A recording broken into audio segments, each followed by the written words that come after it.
They say the stone that breaks the wall is never the first one thrown. It's the one after the heart has almost given up, the one whispered by hope, not pride. In a quiet town wrapped by hills, there lived a young man named Taro. He was known not for brilliance or grace, but for the sound of pages turning late into the night. He dreamed of passing an exam that could change his life. A small dream in a small town, yet for him it was everything. Every morning he walked past the same river, whispering to himself, maybe this time will be different. And every evening he returned, with that whisper dimmed by failure. Taro failed the exam once, then twice, then again. Each failure carved a quiet doubt inside him.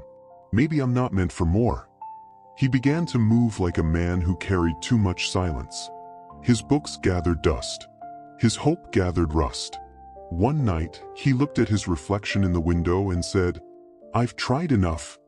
But even as he spoke, something inside him didn't believe his own words.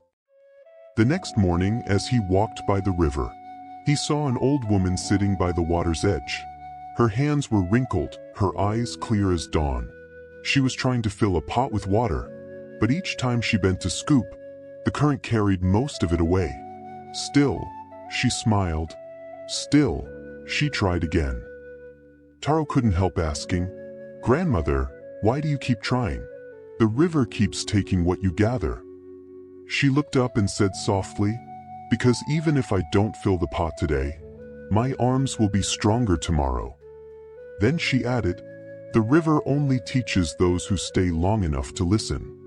Her words landed in him like rain on dry soil. That evening, Taro returned to his books, not with fury this time, but with quiet steadiness. He no longer read to defeat failure. He read to understand what it meant to keep going. Every time his mind grew tired, he remembered the old woman by the river and whispered, "Just one more try." Seasons turned. He failed again, but he no longer called it failure. He began to see learning in every stumble, strength in every page reread, peace in every dawn he dared to meet again. And one spring morning, the letter came, the one that said yes. He didn't shout. He simply sat by the river and let the wind turn the pages of his memory. He smiled not because he had won, but because he had finally understood why he never stopped trying. What changes your life is rarely one great leap. It is the quiet power of one more try. And perhaps, somewhere in your own story, there's a dream that has fallen silent. Perhaps the world has told you to stop, but maybe, just maybe, it is waiting for one more try. Sit quietly tonight. Listen to the sound of your own heart beginning again. You don't need to rush. You only need to return.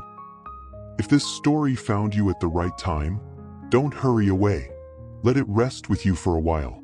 And if it left a small light in your heart, share that light forward. Someone else may be waiting for one more try.